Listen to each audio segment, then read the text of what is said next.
Good morning to you. May I call you Pamela? Yes, Karen, good morning. You can call me Pam. All right, Pam. Yeah. I think, well, first of all, congratulations. Let me just state for our viewers that it appears that you garnered 1,107,924 votes for the office of provincial governor.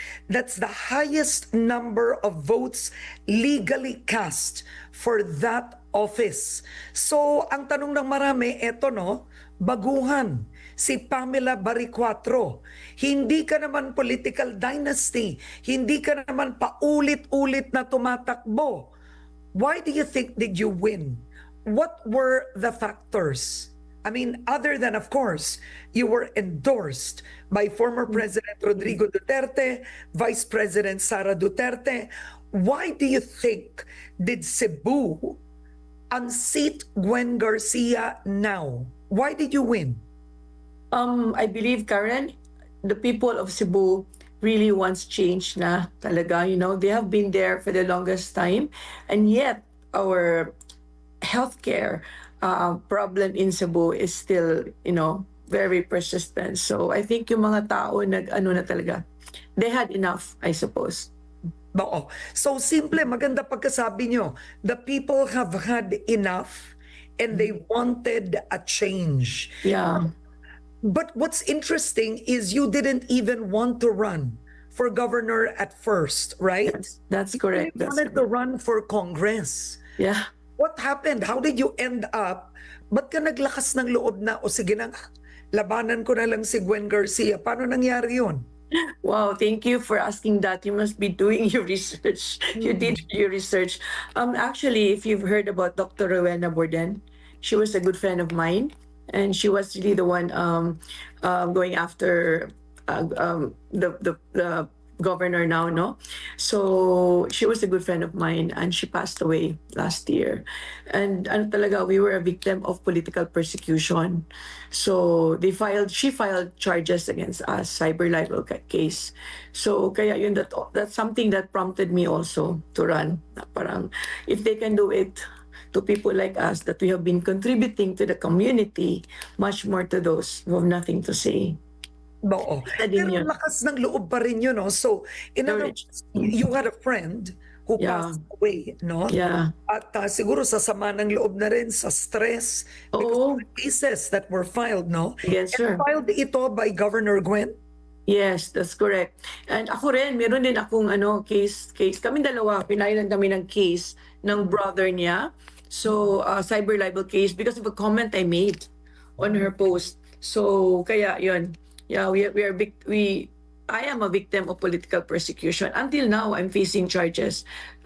One unjust vexation and another cyber libel case from Gwen Garcia. All right. So clearly, one, you did it for your friend. Number two, you have the courage. But many people in the national level don't know you yet. What's interesting is you don't really have a long experience in politics. You were in the private sector. That's correct. And is this true? You were a purser, a flight attendant for Cathay Pacific. Yes, I was an OFW. I was based in Hong Kong for over 20 years. But while I was working there, I started my foundation, Simply Share Foundation, and I am a philanthropist, and I started the first food bank here in the Visayas. So I'm addressing hunger and food insecurity. Food banking, we collect surplus food and we give to those who need. So I have been working in the NGO sector as well. So you were in the private sector, you were flying, you were seeing the world, right? And you start a foundation to essentially help the hungry in Cebu. Tama? Yeah, that's correct. That's correct. Okay. At paano ka napasok sa politika? Because at one point, you were Secretary General, I believe, you can correct me, you were with the camp of President Marcos Jr. And then suddenly you're endorsed by President Duterte. How did you get in the camp of Marcos Jr. and then move? Yeah, that's a very good question. Di ba si President Marcos, he ran with PFP? Yeah, yung PFP kasi DDS yun eh. organization. And I belong to MMRD, which is very active sa PFP. So when nag-unit team, si Inday Sara ran for vice president. So I was asked to stay sa PFP kasi mostly naman yan mga Duterte, mga DDS yan. So that's how I ended up. But then after they won, so I left PFP. Kasi hindi kami pinansin, walang nangyayari. So I left and I was asked to join PDP Laban. Bao, what do you mean hindi kayo pinansin when you were supporting President Marcos Jr.'s party? What do you mean na hindi kayo pinansin? Walang tulong talaga yung mga tao dito, yung mga tao ko when I was Secretary General sa province of Cebu, no? Wala, after he won, there was no presence here. It was the OVP who was helping our group, no, sa yung alam mo naman yung sa mga probinsya, no, kailangan nila ng mga medical services, yung mga funeral, yung mga gano'n, mga tulong. Wala talagang walang tulong sa amin. So it was the office of the vice president who was helping us. Kasi unity me in that time. So yun, nakita ko talaga na hindi kami inaasikaso. So sabi ko, walang mangyayari dito, kawa yung mga tao. So that's why I left PFP. Okay. So when you left and you went to PDP Laban, no? PDP Yes, Laban, yes. tama. It's how did you tell Vice President Sara Duterte or even former President Duterte, alam mo, maglalakas loob ako, lalabanan ko si Gwen Garcia. Sinabi ba nila, Pam, di mo kaya yan. Ba't mo gagawin yan? How did you do that? It started with a siege sa KOJC, no? So, ang dami mga rallies noon. And that time, I was active with Maisog, that group of Vic Garcia, because if you remember, Vic Garcia was also, Vic Rodriguez was also with PFP before. So he was my boss when I was with PFP. So we left around the same time. So that's what it is. Yeah. So yun, I was very active and I was in the rallies in Luwasang Bonifacio, if you remember that. So doon ako nakikita ng mga taga PDP. So they asked me, why don't you run for governor of Cebu? So doon yun na-start na-discover ako sa taga PDP. So they endorsed me to... Is it fair to say, kasi wala ring kandidato na ang PDP Laban na maglalakas loob, labanan si Gwen Garcia? Correct. So that's why I was asked, no? So iniisip ko naman na I was appointed also by the Duterte administration as a board of director for Land Bank Resource and Development Corporation. So I was telling myself, ang kapal ko naman now that they need me and I won't be there for them. So, as a loyalty to the Duterte family and the administration, so I agreed to run. Okay. At saka I was Mayor Mike Rama of Cebu, who was the vice president of PDP. He consulted Mayor Nito Dorano, the Dorano clan. So they were agreeable and favorable na ako ang mag-run sa Cebu. Okay. Now, Gwen Garcia, of course, the family is an incumbent for many decades now. I think, is it right to say more than 30 years? I think 20 years, Karen. 20 years. Okay, I apologize for that. 20 years. So they have the machinery, the money, and this midterm elections, not a lot supported, no? The Duterte candidates financially. It was very difficult for business. How did you run? Where did you get the money? My husband was my biggest funder. Okay.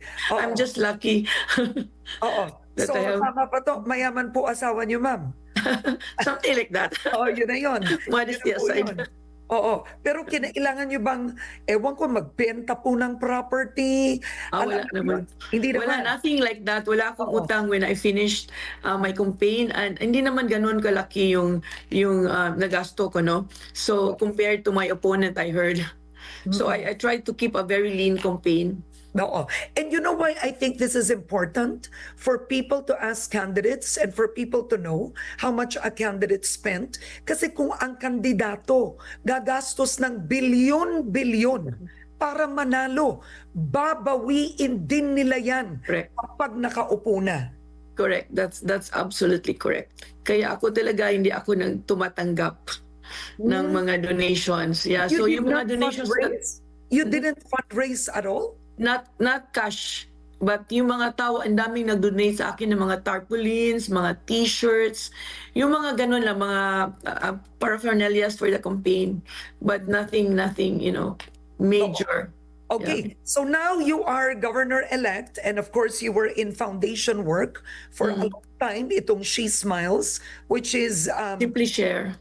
Simply Share. Foundation. I'm sorry, Simply Share, Yeah. and it's a noble effort. I have to say, no, to get yung excess food, walang tapon, at yun ang i-share.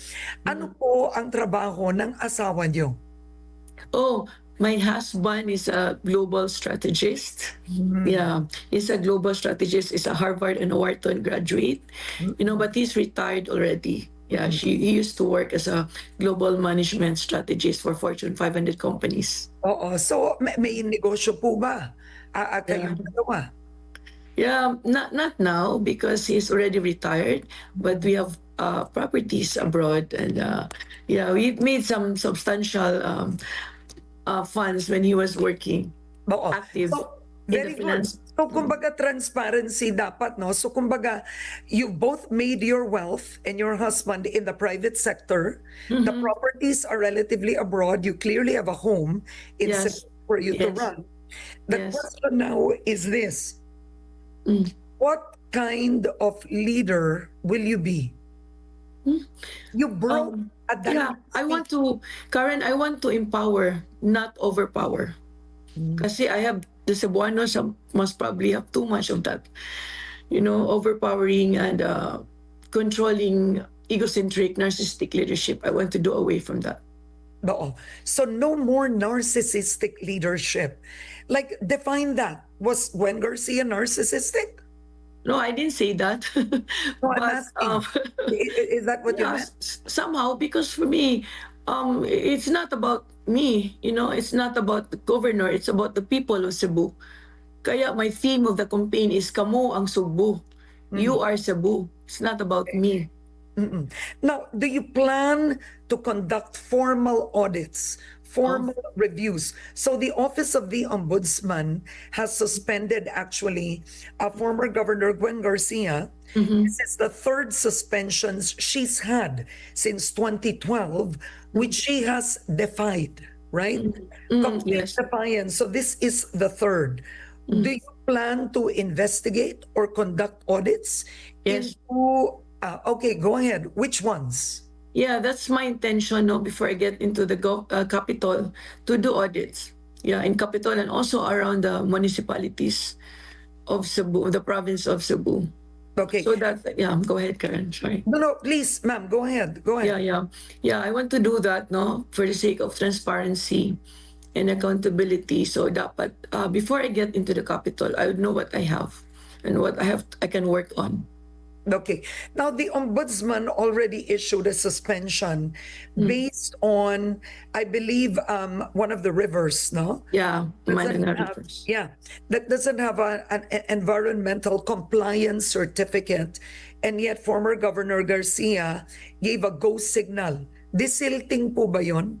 Is it what was with the river? I think Walang ECC daw. walang ECC, walang environmental compliance, no. So kaya nagsu yung I don't know the basis of the case talaga, but I know the people who filed it, from Pero afar. may iba pa bang proyekto na iimbestigahan nyo? Yes, we will do that. There will be a lot of projects that we have to investigate. Kasi ang daming reports. All right. Would you be able to name some? Would you know now? Yung yung case ng Apo ngayon na pinasirado, pinag-close niya. Yeah, we have to look into that because according to them, they have ECC and yet pinasara merong cease and desist order. So that's another project that I want to look into. All Another right. case, yes. Okay. And the Garcias were actually, they actually lost even in the mayoralty and vice mayoralty race. Yes. Yung panalo po ba kapartido nyo rin? Hindi, Karen, yeah. Na. Different, yeah. Different, Oo. yeah. So Actually, I clearly, don't know him personally. oh, wow. Yeah. So you were a lone ranger nung Yes, parang si President Duterte, no, wala akong mayor, walang congressman. Kaya nga I told them I want to be known as the people's governor because it was the people, yeah, who propelled me, who All gave me the right. mandate, yeah. Okay. Well, you're giving me goosebumps right now. I mean, just the fact that you actually didn't have a slate. No, no, I didn't have a slate kasi it was too late na in the game but saka we don't have the funds to do that also, no? So, yung sabi ng PDP na yun talaga yung instructions nila na I'll do it the Duterte way. Okay. Well, I'll do it the Duterte Na way. they want me to do it that Okay. way, you know, like All si right. President Duterte na walang slate. Okay. Wow. Wow. Well, I have to say, I mean, would you consider this a miracle win? Yeah, it was a series of divine intervention, you know, and miracles throughout the campaign. I Oo. believe. Sabi nga ni Kabsek Ivasco sa akin looks like the stars are aligning for Oo. you. Okay. Other than this, no slate, no fundraising, money just coming from your husband. I mean, thank God you had that husband. Let's face it, is number one, Cebu province with 2.7 million votes, 17 million registered voters. So just for our audience, Cebu province has 2.17 million registered voters, and that includes Cebu City, Lapu-Lapu, and Mandaue. Ang Cebu City may 1 million plus pa. Pero ang bumoto lang po sa inyo ay dun sa 2.17 or pati po yung iba?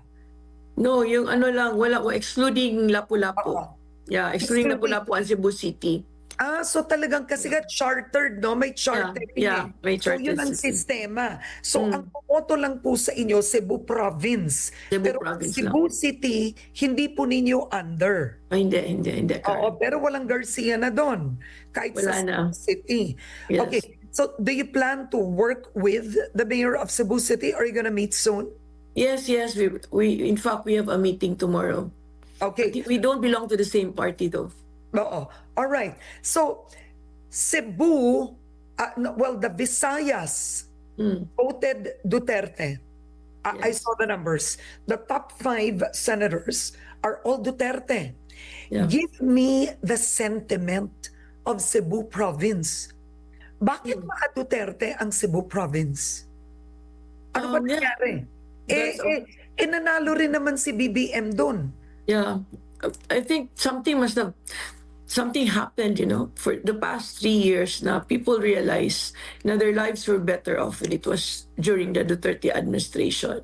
But actually, 2022, rin naman Duterte pa rin yung mga Cebuanos, nag-unit team. Kaya they went for BBM. It's because of Inday Sara. In the same manner that I worked with PFP because nag-unit team because of Inday Sara. Oo. All right. And so what you're saying essentially, because Mindanao, well, that's expected, went Duterte in the Senate race, but I think Visayas was a surprise to many in Luzon when we saw the data. So is the Duterte stronghold in Cebu and the Visayas? How would you describe it? The data would show from the last elections that nanalo yung Duterte dito. Yeah, nanalo yung Duterte dito sa Cebu. So it shows that talaga yung Cebu, it's still a Duterte country. Oh. So I want to ask you, Pam, what do you make of these corruption allegations against Vice President Duterte? I mean, you were from the private sector. We know that in corporate, you have to be transparent. Diba? Corporations will not tolerate any form of corruption. And I believe hindi ka naman politiko talaga. Yeah. Corporate ang background yung mag-asawa. You're a vice president that does not want to answer how she spent her confidential funds. So ang tanong, how could you support that when you have a different set of values? It's nothing to do with the values, Karen, no? But it's something to do also with yung iba naman na mga officials, hindi naman talaga din sila nag-declare because it's a confidential funds, no? So we cannot propel her also to to talk about it, kasi after all, it's a confidential fund. So I don't know why people are focusing only on her. When there are also other officials in the same situation as her. Pero siya lang talaga yung na-highlight. And somehow it's also unfair. Okay. Now, so moving forward na tayo, no? Because this is, as you said, change in Cebu, right? You Yes. said you don't want to overpower, but you want to empower. Yes. What will the Cebuanos feel in the first 100 days? Yeah. What will you implement? Naramdam nila. Yeah. First, no, if you remember yung na-expose ni Senator Tolfo, yung mga toilets namin dito sa mga terminals, no? I have to look into that. We have Okay. to make sure that they don't have to pay for using the toilet. Yun. Tsaka the hospitals, we have to put medicines, and we have to talk to staffing of doctors. That's something that we really have to make urgent change. Oo. So yung Pero ba't walang gamot at doktor ang Cebu? Ang yaman-yaman ng Cebu. Exactly. That's the reason. Yun talaga. That's one of the reason why Gwen lost in Cebu, because despite the propaganda of it being the richest province, but yung mga hospitals namin talaga kulang ng mga gamot at saka doctors. Okay. Sige, tuloy niyo po to. Maganda to para mabantayan namin kayo, no? So, Thank you, Karen. maganda to. We will babantayan ka namin. So, number one Really? is yung toilets, no? Na na-expose ni Rafi Tulfo. Yun, Number yun. two, doktor at gamot sa ospital. Ano pa? Yeah, yun. Of course, yung also namin, no, yung economic activity namin sa Cebu. If I'm sure you know about this, no, na yung per capita income namin is half of the national average. So which means yung economic activity dito sa province of Cebu, it's really not good. It's not up to standard. So we have to bring the economic order back into the province of Cebu. And we're looking into micro manufacturing. That is interesting. If you look at Cebu from the outside, it's one of the richest province, one of the most developed outside Metro Manila. You wouldn't think that your earnings are half. Yes. The data would show it. I mean, we can look into PSA, may data. At saka yung poverty incidence namin dito, mataas ha. Sa Region 7, 2.56 million families in the poverty incidence, and in the province of Cebu is 1.72 million families. So ganon ha, more than half of the Region 7 poverty incidence nandito sa province of Cebu. So yeah. So you plan to bring, what did you say, micro manufacturing? Very good. In how the would you province of Cebu. describe micro manufacturing? Yeah. Like, give us examples. Like in Danao, no, they used to manufacture guns, di ba? Yung mga defense guns and ganon. But then nawala siya. So we will have to look and develop these kinds of industries in the province of Cebu. Yeah. Okay. Well, you know what? It seems you have a clear vision. In the first 100 days, that's crucial. Yeah. People like action men, action women. Alam mo yun? Impactful kasi yung nakikita ang change, diba? Yes, correct. All right. Go ahead, ma'am. Sorry po. Ituloy niyo po, madam. Tuloy niyo po. Yeah, it's crucial. The first 100 days, no? We have to get moving. You're correct. Gusto talaga ng action right there and then, no? Kaya nga, we have to make a difference right away in the first 100 days, initial, para makita nila that we mean business. Oo. Now, ito on a more political front, you have no slate, right? So how do you plan to win over? I mean, now I'm asking you because you need the vice governor, kailangan mo provincial board. Correct. Lahat ito to get meaningful and long-term things done in the province, no? Anong plano mo? No, I have to collaborate with them. I need to talk to them and make them understand that we have a common goal here. That we need to make change in the province of Cebu. So from what I heard from the vice governor, no, during his time with the press, na he's willing naman daw to work with me. Oo. So Okay. I will have to collaborate, humble myself, and talk to them that I need their help. Wow. Okay. So you will humble yourself and talk to them that you need their help. Ma'am, baka may gusto po kayong sabihin, mensahe sa mga bumoto sa inyo. You can speak in Cebuano, Visayan, if you wish, please. Daghag salamat sa mga Cebuanon sa inyuhang mandato na gihatag nako.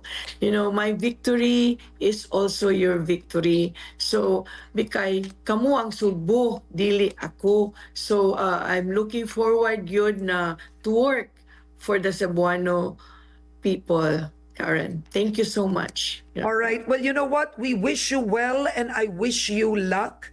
And your victory is, it's a story. I would have to say it's a major story, this midterm elections. You're not from a political dynasty. You have no long political background. Yes. You take over as governor with no slate, no fundraising. Your husband's soul is your sole funder. You're Yeah. really from the corporate, started a foundation. I mean, good for you. And I think, I do hope you succeed because if you do, it will inspire more ordinary Filipinos. Correct. People from the private sector that, we can serve. We can go and serve. Hindi lang puro yung pamilya na matagal na. So we Correct. wish you success. Thank you, Karen. You know, one of the forgotten qualities of leadership is courage. Yeah. All you need is courage.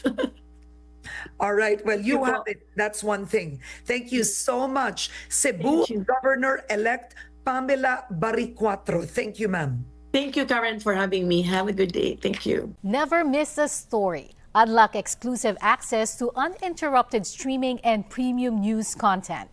Subscribe to ANC 24/7 on YouTube and join ANC Prestige today.